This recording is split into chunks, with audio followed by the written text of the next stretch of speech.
The pen hovered over the settlement papers for half a second before I signed my name, and that half second was the only hesitation I allowed myself in 15 years. Finally, my husband muttered, snatching the papers back like I might change my mind. Beside him, his girlfriend stood with one hand resting on her rounded belly, a smile on her face that she didn't even try to hide. My mother-in-law sat at the head of the table like a judge passing sentence. "A woman who couldn't even give my son a proper heir," she said, not looking at me. "This family deserves better. You should be thanking us for letting you walk away with your dignity. What's left of it?" I didn't answer her. I bent down and kissed the top of my daughter's head.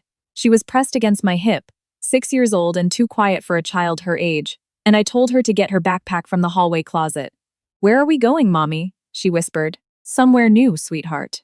What none of them knew, as they sat there congratulating themselves over a bottle of wine my husband had been saving for the right occasion, was that in 11 minutes I would be in a cab headed for Pearson Airport with a one-way ticket to Halifax. And they had no idea that the woman they'd just finished humiliating in her own dining room was about to become the reason their entire world collapsed. I'd married Derek Holloway when I was 26. He worked in commercial real estate, the kind of job that came with a leased BMW and a personality that performed wonderfully at dinner parties, and curdled the second the front door closed. His mother, Pauline, made it clear from the engagement dinner onward that I was a placeholder until something better came along, someone prettier, younger, with the right last name. I gave up my job at the accounting firm, because Derek said a household needed someone managing it full-time, and somewhere in the grinding routine of packed lunches and ironed shirts, and Pauline's weekly inspections of my housekeeping, I stopped recognizing the woman I used to be. The affair wasn't a secret for long, not really. 6 months ago it became a perfume on his collar, then a name, Brianna. Lighting up his phone at midnight, I confronted him in our kitchen with my hands shaking around a mug of tea I never drank. "You found out," he said, like I'd caught him forgetting to take out the recycling. "Good, saves me the conversation. Brianna's pregnant. We're getting married. We have a daughter, Derek. And she'll have a half-sibling soon. Funny how life works." He'd actually smiled when he said it. Pauline's reaction was worse, in its way, because there was no pretense of guilt in it. "A boy this time, hopefully," she'd said, sipping her sherry. "It's about time this family had an heir who isn't a disappointment from birth." My daughter, Sophie, was 8 feet away doing her homework when she said it. That was the night I started planning, quietly, methodically, because what none of them knew, what I had never told a single soul in that family, was that I hadn't actually stopped working when Derek insisted I quit. I'd taken on freelance bookkeeping and financial consulting under a different name, building a quiet, careful career from my laptop after Sophie went to bed, banking the money in an account Derek never knew existed. A woman with no skills, Pauline liked to call me. I had been managing a 6-figure shadow income for 3 years. The cab ride to the airport that night was a blur of streetlights and Sophie's small hand gripping mine. As we taxied for takeoff, I watched the Toronto skyline shrink below the wing and felt something in my chest finally loosen. "Where are we really going?" Sophie asked, her voice small against the hum of the engine. "Halifax, baby. A whole new start. Just us." She nodded slowly, the way children do when they're trying to be bravered for someone else's sake. "I don't miss Daddy," she said. "He was always mean when Grandma was around." I held her against me and didn't trust myself to speak. We landed at Stanfield International just after midnight, the air thick with that salt and rain smell particular to the Maritimes. I'd booked a hotel downtown using the card linked to my hidden account, but when I tried to check in, the desk clerk frowned at his screen. "I'm sorry, ma'am. This card's been declined. That possible, try it again." He did. Declined again. I tried my backup card. Declined. My hands went cold. I stepped into the lobby corner and connected to the Wi-Fi, and a wave of notifications hit my phone all at once. Voicemails, texts, a flood of fury from Derek and Pauline both. "You actually thought you could run off with my money?" Derek had written. "I canceled every card with your name on it the second the flight took off. Let's see how far independent gets you now." Pauline's voicemail was worse, her voice sharp as glass. "Ungrateful, conniving woman. I hope you freeze on some Halifax street corner with that child. Don't you dare call my son crying." He hadn't found my real account. He couldn't have. It wasn't in my name. But somehow he'd managed to lock the joint cards and the small personal checking account I kept for groceries, the one with my actual name on it that I used as a decoy. I stood there in the hotel lobby, Sophie shivering against side in her thin jacket, and felt the floor tilt. "Ma'am, without a valid payment method, I can't issue a room." We were back outside within minutes, the November wind cutting straight through us, sleet starting to needle down sideways off the harbor. Sophie's teeth were chattering. "Mommy, I'm cold," she said, and the sound of it nearly broke something in me. A woman with no skills can't survive on her own. My father-in-law's words, the last thing he'd said to me before I left, rang in my ears. For one terrible moment, standing in the sleet with my daughter shaking against my leg, I believed him. Then a black town car pulled smoothly to the curb, cutting through the slush, the rear door opened, and a man stepped out, holding an umbrella, his wool coat dark with rain at the shoulders. "What on earth are you doing out here in this?" he asked, and draped his own coat over Sophie before I could even register who he was. I knew that voice. I knew that face. "Mr. Ashford?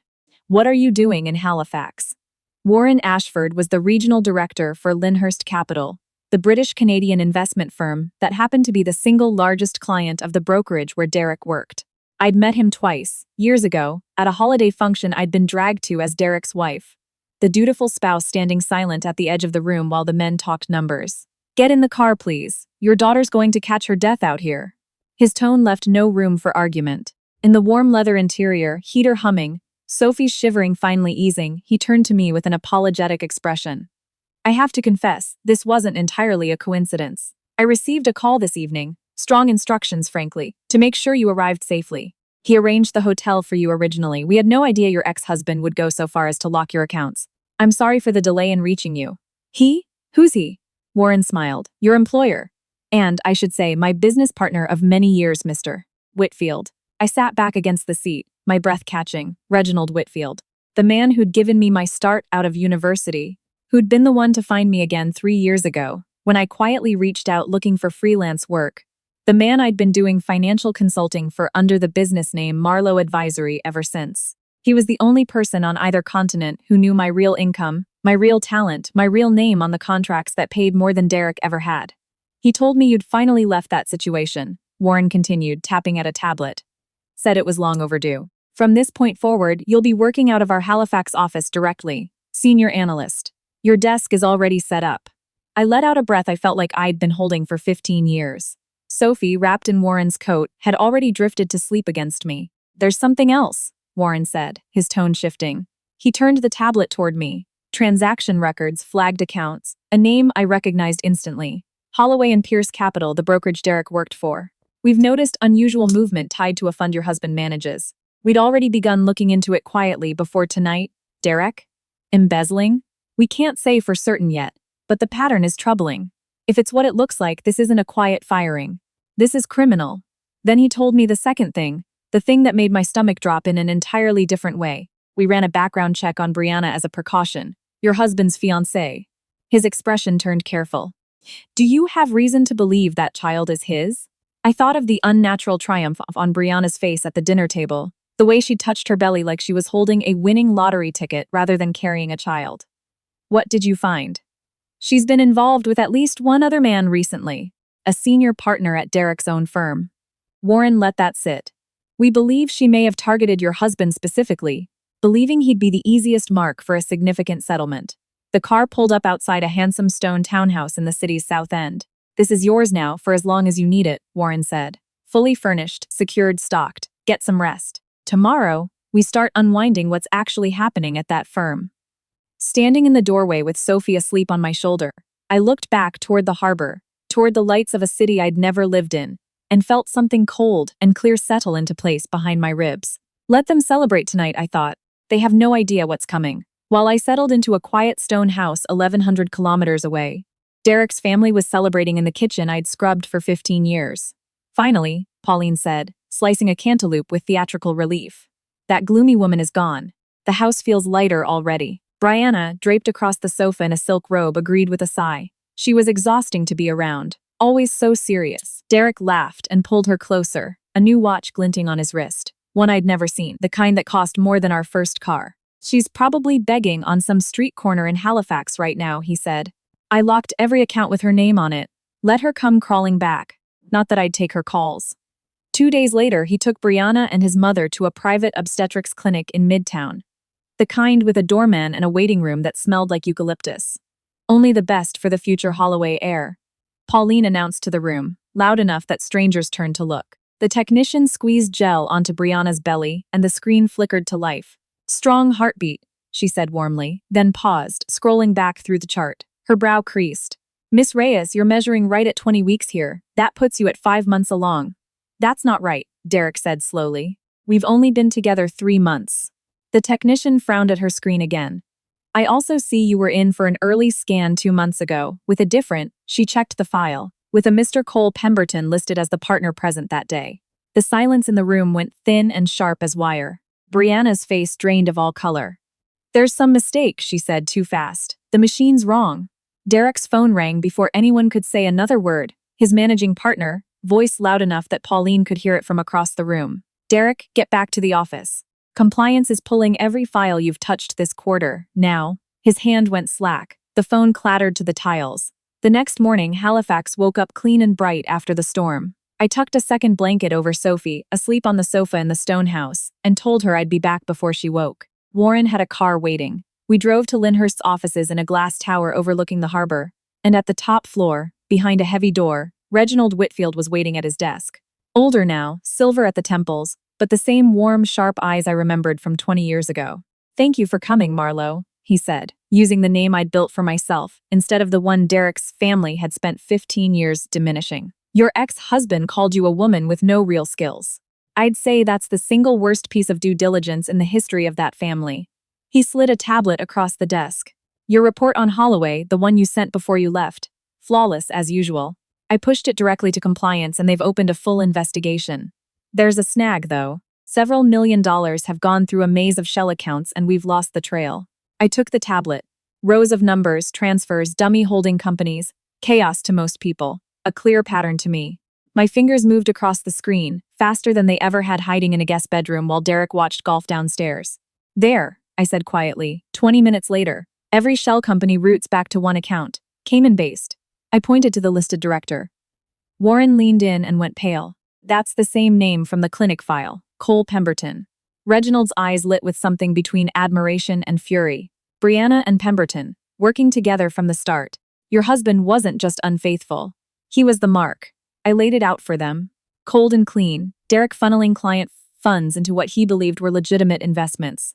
All of it actually flowing straight into Pemberton's accounts, with Brianna keeping him distracted, devoted, and blind. He'd thrown away 15 years of marriage and stolen from his own firm to fund a woman who'd been conning him from the first date. Brilliant, Reginald said. Send it to compliance. Today. In the brokerage's downtown boardroom, Derek sat across from 2 auditors, sweat darkening his collar. This is insane. I built half this firm's book of business. There's been some mistake. An email landed on the lead auditor's screen. He read it once, then again, his expression shifting from boredom to something colder. We just received a complete forensic trail from Lyndhurst, our largest client. Every shell account, every transfer. He slid the printout across the table. All of it ends with your fiancé's other boyfriend. You've been laundering company money straight into a con man's pocket. Who put this together? Derek's voice cracked. Who did this? The auditor turned the last page around so Derek could see the name typed neatly at the bottom. Prepared by M. Holloway, Senior Analyst, Lyndhurst Capital. Derek stared at it, like the letters might rearrange themselves into something that made sense. That's her name. That's impossible. She doesn't know the first thing about finance. Apparently, she's been your firm's largest shareholder's top analyst for 3 years, the auditor said flatly. And as of this morning, she's the one who just ended your career. Back at the clinic, the fallout was already its own kind of wreckage. 5 months, Pauline hissed at Brianna, who was still half-dressed on the exam table. You were already pregnant before you ever met my son. Who is this other man? Eleanor. I mean, Pauline, please, this is Derek's baby, I swear. The clinic door burst open. Derek's younger sister, Tessa, stood there breathless. Mom. Derek's been arrested. Fraud. They're saying it's millions. Arrested? Pauline and Brianna said it together, their voices overlapping in identical horror. And the money, Tessa said, turning a furious look on Brianna, all went to your other boyfriend's account. The analyst at Lyndhurst figured the whole thing out. It's all over the financial news already. She held up her phone. A headline glowed on the screen. Lyndhurst Capital names new senior analyst after uncovering multi-million-dollar fraud at major partner firm. Beneath it, a photograph. A composed, sharply dressed woman against the Halifax skyline. Pauline's breath went out of her in a single broken sound. It was me. Brianna fled the clinic in the rain, heels slipping on wet pavement, calling Cole Pemberton over and over until the calls stopped connecting at all. She found his condo door ajar, his belongings half-packed into duffel bags, papers scattered everywhere. Vinnie Cole, help me. Please, shut up, he snapped, not looking up from his laptop where every account on the screen read frozen. Your idiot boyfriend's ex blew up my entire operation. Everything's gone. What about it's your baby, Cole? He laughed, short and ugly. Had a vasectomy 4 years ago. Whatever's growing in there, it isn't mine. Eh? He shoved her aside and walked out, leaving her alone on the floor of an apartment that was no longer his. In an interrogation room across the city, a detective with tired eyes slid a folder in front of Derek. Every dollar you funneled led straight to Cole Pemberton. The woman you were about to marry is his partner, not yours. We don't even need a paternity test to know the truth. She loves me, Derek said weakly, and even he didn't seem to believe it anymore. You were the easiest mark they could find, the detective said. Securities fraud, breach of fiduciary duty. You're not walking out of this with a fine and a stern talking to. You're looking at real time. His father, Howard, arrived at the station looking a decade older than he had a week earlier. He dropped a thick envelope on the table between them. The firm is suing you for every cent you stole. Your investments, the house, my retirement. You had me co-sign half of it, Derek. It's all going. Dad, please, I was set up. You set yourself up, Howard said, his voice breaking. You threw away a wife who was smarter than every person in this family combined, and for what? As of today, you're not my son. He left without looking back. At Pauline's house, court officers stood at the door with clipboards. This is a provisional asset freeze related to your son's fraud case. You'll need to vacate. This is my house, Pauline screeched, but no one was listening anymore. Tessa was already sobbing about her canceled credit cards when Brianna appeared at the end of the driveway. Soaked through, mascara streaked down her face, with nowhere left to go. Pauline, please. I have nothing. You conniving little parasite. Pauline shrieked, lunging at her. The three of them ended up in a humiliating tangle on the wet lawn. The same women who'd once looked down on me from a position of total certainty, now clawing at each other in the mud. A black car pulled up and silenced them. A lawyer stepped out, unbothered by the scene. Before we proceed, there's something you should know. Your monthly expenses have always exceeded Derek's salary by a significant margin. Did you know that? What are you talking about? The bills were always paid. They were paid by quiet transfers from an outside account every month, for years. That account was just closed. He looked at her, almost gently. It was your daughter-in-law, the one you called useless.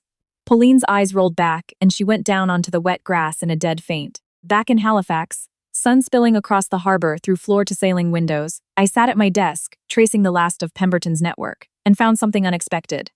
Warren, I said, there's more here than just Derek's firm. He's been running this exact con on at least 3 other companies over the years. Tens of millions, all routed through the same offshore structure. Warren's eyebrows shot up. You can access that? I already have. Freezing it now, returning what belongs to the original victims. The $5 million from Holloway's firm goes back today, in full.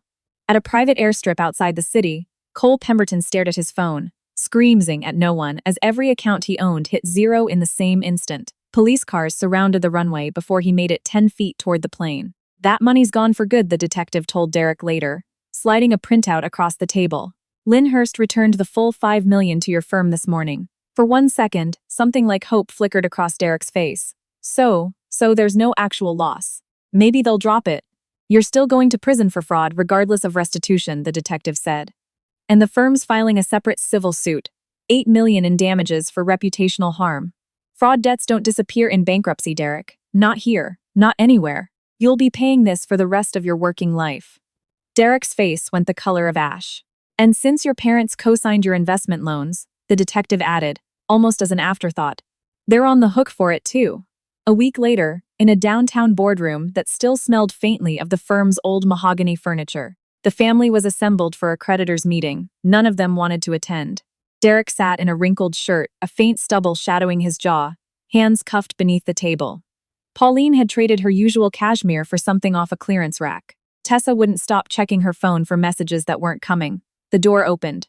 Security came first, then 2 lawyers, then me. Navy suit, hair pulled back, the same woman they'd once watched scrub a kitchen floor on her hands and knees. You, Pauline breathed. Have you come to gloat? I didn't answer her. I walked to the head of the table and sat down in the chair that, as of 9 days ago, belonged to me by majority vote of the board. It seems introductions are necessary, one of the lawyers said. This is Marlo Holloway, senior analyst for Lyndhurst Capital, and as of this week, controlling shareholder and acting president of this firm. She also holds the entire $8 million judgment against your son. Howard's face went white. Tessa's phone slipped from her hand and clattered against the table. Marlo, Derek said, his voice cracking apart. Please, I didn't know. I'll do anything, just. Not 8 million. We were married. Doesn't that count for something? That's exactly what it counts for, I said quietly. 15 years of being told I was nothing. That I'd never survive without you. That I had no skills worth speaking of. I'm simply finishing the math on that. Pauline tried sweetness next, her voice gone syrupy and desperate. Marlo, dear, I always thought of you like a daughter. That girl Brianna led him astray. You know how persuasive she. I let the silence answer her. The lawyer read the terms in a flat, professional voice. Derek's prison sentence. The lifetime wage garnishment. The non-dischargeable debt that would follow him out of every door he ever walked through again. Howard and Pauline's pension seizure. The house gone. Tessa's name attached to every shared liability the family had ever signed. You did this to us, Tessa spat, lunging toward me before a guard caught her arm. No, I said, standing. I didn't ruin anything. Derek did that the day he stole from his own firm to keep a woman who was never carrying his child. Pauline did it every time she told an 8-year-old girl her mother was a disappointment. I just stopped absorbing it for you. Officers came through the door a moment later. Derek screaming followed them all the way down the hall. My name, over and over, until the elevator doors closed on it. That evening, my phone lit up with Sophie's ringtone, and the woman who'd just dismantled an entire family's finances disappeared completely, replaced by someone much softer. Mommy, when are you coming home? I made you a drawing. Soon as I can get there, baby. I'm coming home tonight. Can we get poutine on the way, please? I laughed. A real one. The first in longer than I could remember. Whatever you want, sweetheart, whatever you want. Months passed. Derek served his sentence quietly, by all accounts, still muttering to anyone who'd listen that he didn't deserve any of it. Pauline took a job cleaning offices downtown. The same kind of work she used to sneer at me for doing in our own home for free. Tessa worked 2 jobs and stopped answering family group texts altogether. Brianna disappeared somewhere into the city's underside, last seen by no one who mattered anymore. I closed Reginald's update email without much feeling left in me for any of it. They'd become ghosts of a life I no longer recognized as mine. That evening, walking home along the harbor with Sophie's hand in mine, the streetlights coming on one by one against a sky, finally clearing after days of rain, she looked up at me with her father's eyes and none of his cruelty in them. Mommy, are you happy? I knelt down to her level and tucked a strand of hair behind her ear. I am, sweetheart, I really am. Me too, she said, and took off running ahead of me toward the water, laughing at nothing, the way children do when the world has finally stopped being something to be afraid of. I watched her go, the harbor lights glittering gold across the water, and walked on without looking back once.